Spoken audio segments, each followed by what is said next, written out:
Merci de nous rester fidèles. Il est 9 heures en temps universel.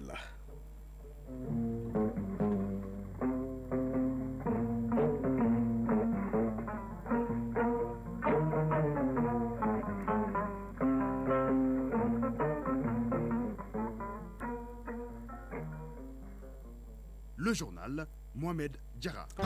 Le thermomètre affiche 27 degrés. La maximale atteignée est de 37. Une légère baisse de température dans les 72 heures. Mesdames, Messieurs, bonjour et bienvenue. Voici les titres de votre journal. Bientôt, l'Union des collectivités territoriales de l'AIS sera portée sur les fonds baptismaux. Une initiative de l'Association des régions du Mali et du Burkina. Le but est de mutualiser les efforts pour une AIS au service des communautés. Une délégation a annoncé hier la bonne nouvelle au Premier ministre. Les États du Sahel ont claqué la porte de la CEDEAO. L'acte de sortie n'est qu'une formalité qui sera mise en exécution ce mercredi. Déjà, les experts des pays de l'AIS se concertent à Ouagadougou pour examiner les différents documents. Le mois de Ramadan arrive à grands pas et parmi les produits de forte consommation, le sucre. À ce niveau, le gouvernement rassure 25 000 tonnes de sucre sont disponibles dans les magasins de Soukara et Nsoukara. Le ministre de l'Industrie et du Commerce était dans la région de Ségou. Joindre la théorie à la pratique, c'est l'esprit de la visite de terrain des unitaires de l'école de guerre du Mali, promotion AES. Ils étaient dans la zone de défense numéro 6 à Mopti. Nous ferons le point de la visite avec Omar Mega depuis la Venise malienne. À suivre la page des sports dans une dizaine de minutes avec Fabrice Douté au menu. Le sac du stade malien en dames et en messieurs. Les Blancs ont remporté hier la Super Coupe du basket saison 2024-2025. Voilà pour le sommaire, le développement dans une poignée de secondes.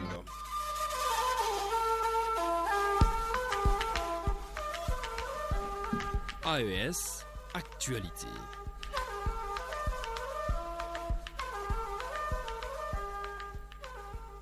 Oui, la bonne nouvelle a été annoncée hier au Premier ministre, ministre de l'Absence territoriale de la décentralisation par une délégation de l'Association des régions du Mali.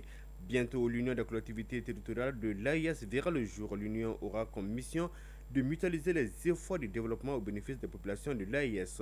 Nos confrères de la prémature Mamari Kone et Alou Touré ont assisté à l'audience suivant leur reportage. On est venu demander au Premier ministre, ministre de l'Administration territoriale et de la décentralisation, de nous autoriser à créer l'Union des collectivités territoriales de l'AES. C'était ça l'objet de notre visite. Il est déterminé à nous accompagner. Toute l'administration territoriale est derrière nous.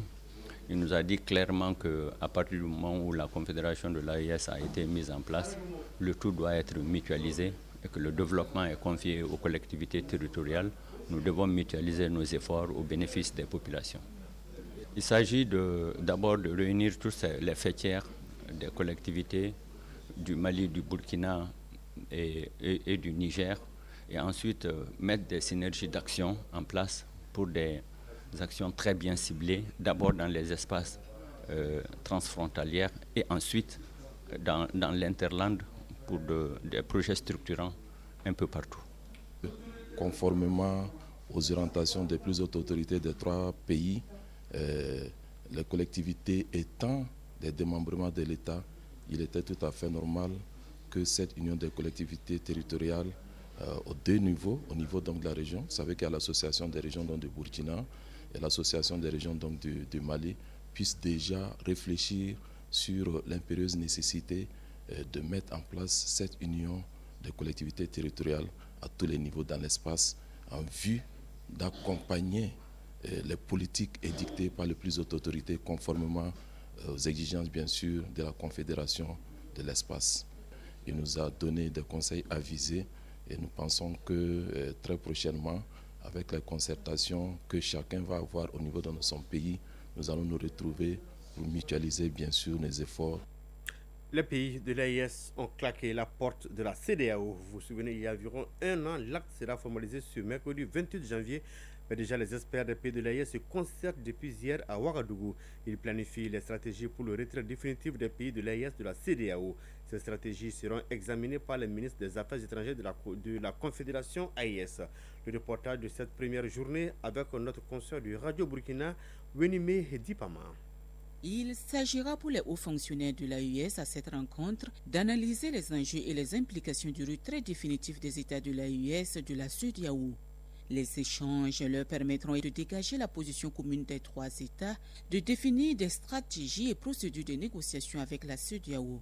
Un chronogramme provisoire et un projet type de réponse des États de l'AES aux correspondances de la CEDEAO seront également élaborés à l'occasion, a fait savoir le chef de la délégation du Niger. L'ambassadeur Alassane Ousmane précise que la rencontre de Ouagadougou constitue un pas décisif vers la sortie définitive des États de l'AES de la CEDEAO. À cet effet, les recommandations qui sortiront de cette rencontre des experts seront reversées à la rencontre de dimanche prochain en vue d'orienter les décisions des ministres des Affaires étrangères de l'AES. L'ambition est de consolider les efforts de lutte contre l'insécurité dans l'espace AES et de renforcer l'ancrage de ces 3 pays sur le plan international, a dit le secrétaire général du ministère des Affaires étrangères du Burkina Faso. Issa Bourou a donc exhorté les différentes parties à des échanges francs pour garantir la dignité et la souveraineté des pays de l'AES après la sortie définitive de la CEDEAO. Le gouverneur de la région de Maradi, nous sommes au Niger, a présidé hier le Conseil régional de sécurité, une initiative de la Direction générale des douanes qui vise à évaluer la première phase de l'opération Saron Kassa et le recadrage de la deuxième phase. Le reportage de Gounia Kibrima de Radio Sahel. Il s'agit à travers cette rencontre avec le Conseil régional de sécurité sous la présidence du gouverneur de la région de Maradi, le contrôleur général de police Issoufou Maman, pour la mission de la Direction générale des douanes d'évaluer l'opération Saron Kassa phase 1 et recadrer la deuxième phase. Une mission conduite par le colonel Sagirou Mindaoudou, chef de division de surveillance du territoire, colonel Malik Mahamadou, chef de division renseignement et analyse des risques, et le commandant Malik Boukari, de la direction des enquêtes douanières, du renseignement et de l'analyse des risques. À l'ordre du jour de la rencontre avec le Conseil régional de sécurité, l'exécution pratique de la première phase de l'opération Saron Kassa, à savoir les difficultés rencontrées et les recommandations, évaluer les saisies effectuées, la mobilisation des recettes à travers l'opération Saron Kassa, le recadrage de la deuxième phase de l'opération ou encore la sécurisation des locaux de l'administration des douanes au regard des défis sécuritaires qui se posent dans la région de Maradi.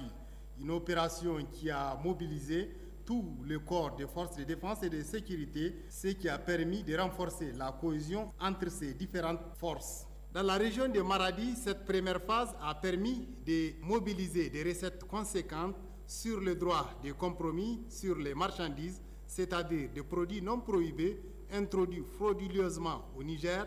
Près de 650 millions de francs CFA ont été mobilisés sur les taxes et droits de douane, sur les moyens de transport, plus de 300 millions de francs CFA et les amendes, plus de 400 millions de francs CFA pour une valeur totale des marchandises de plus de 4 milliards de francs CFA. Gunga Gibrima, Maradi, station régionale.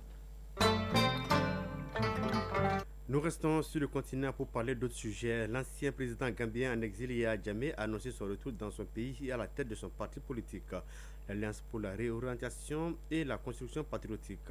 L'ancien président Yahya Jammeh et 70 autres personnes sont poursuivies par un tribunal spécial chargé de juger les crimes commis pendant les 23 ans de règne de Yahya Jammeh. En Libye, le secrétaire général des Nations Unies, Antonio Guterres, a nommé hier Anna Serwa Tete du Ghana au poste de représentant spécial pour la Libye et le chef de la mission d'appui des Nations Unies en Libye.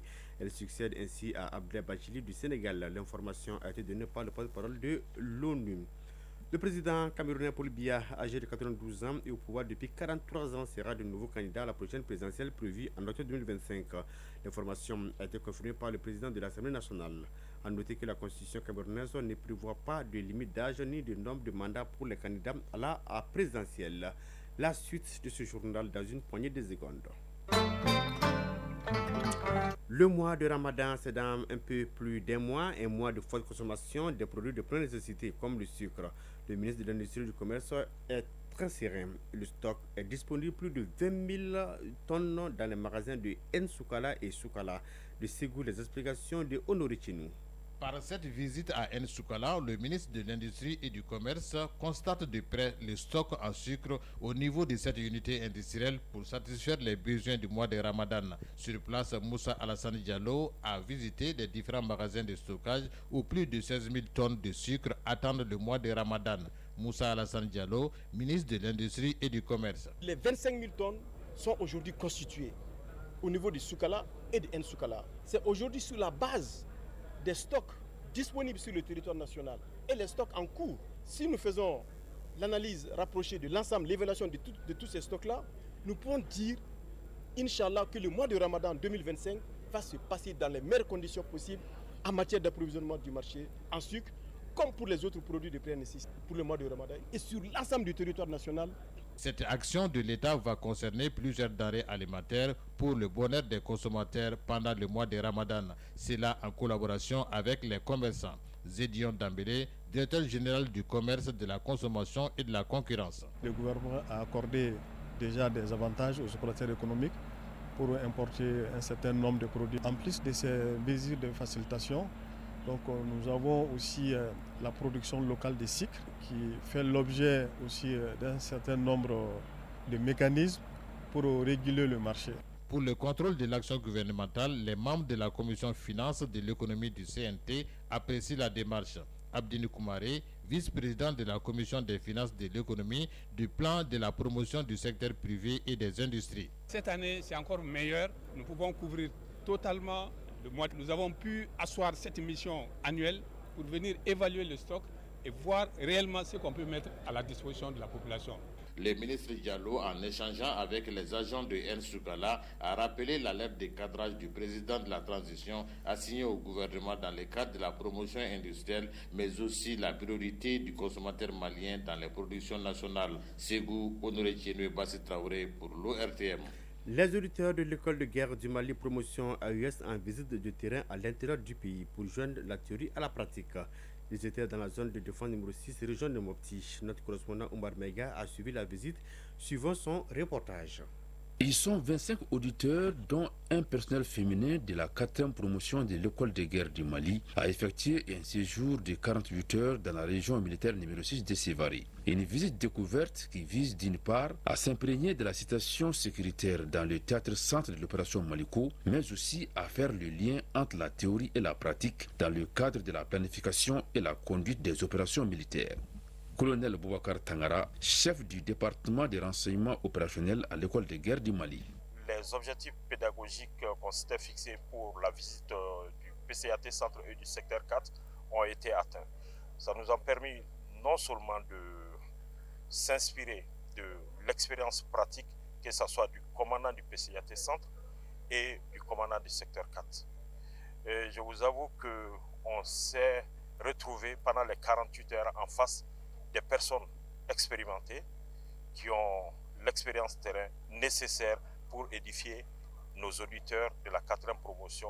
Du PCIAT Centre en passant par le gouvernorat et la zone de défense numéro 6 de Sévaré, les auditeurs de l'école de guerre ont renforcé leurs capacités à travers des exposés axés sur la situation sécuritaire au centre du Mali, l'adaptation de l'outil de défense aux nouvelles formes de menaces, le fonctionnement, l'articulation et la conduite des opérations dans le secteur 4 de l'opération Maliko.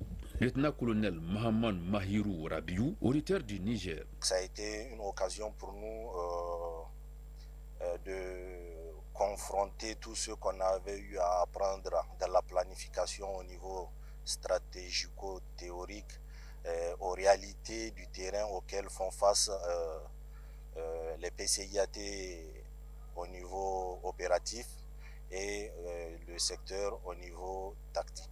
Commandant Moumouni Ouidrago, auditeur du Burkina Faso. C'est des connaissances qui prennent en compte vraiment l'évolution de la menace au niveau de notre espace et nous sommes plus que jamais convaincus de la nécessité et de l'apport que ça aura donc dans nos futures fonctions et au profit donc de nos populations respectives. Cette visite découverte de la 4e promotion de l'école de guerre du Mali crée ainsi une passerelle pratique entre la planification stratégique effectuée en première période et la deuxième qui se tiendra en février prochain. Mopti, Oumar Meiga et Suleiman Topsigé avec la DIRPA.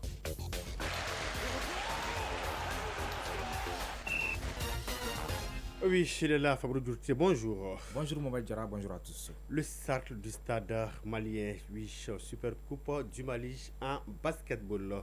Mesdames et messieurs, ils ont tout rappelé. Et oui, ce double succès témoigne de la force et de la détermination des Blancs de Bamako sur la scène nationale en basketball.